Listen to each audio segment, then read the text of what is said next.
The recent heat wave has many community members looking for fun ways to cool off, and river rafting can be a great way to do so. However, two recent incidents serve as a grim reminder that safety always needs to come first.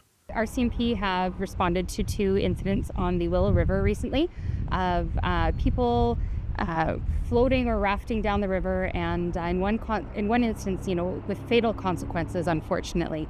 Most recently, a family of 8 got stranded well into the night hours. Local search and rescue teams say many people underestimate rivers, as there are many hazards you may not account for.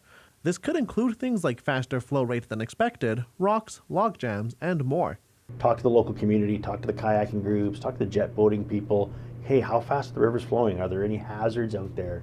Are you prepared to float down the rivers and have some challenges and problems, whether it's leaky tubes or a log jam in the river?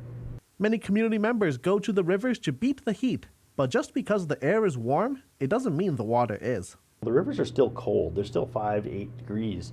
So your legs dangling in the river are going to freeze in that water, so you can't get out and walk very well.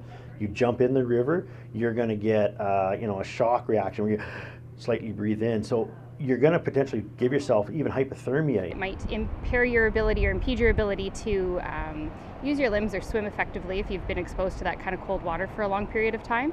If you do find yourself in a situation where you're stranded, Merritt says the best thing you can do is stay put. Help's going to come to you. Don't try and swim across it if you've had an issue.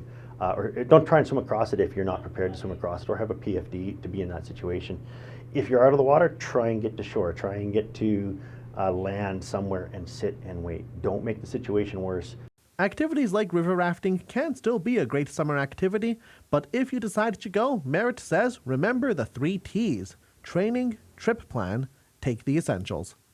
Tommy Osborne, CKPG News.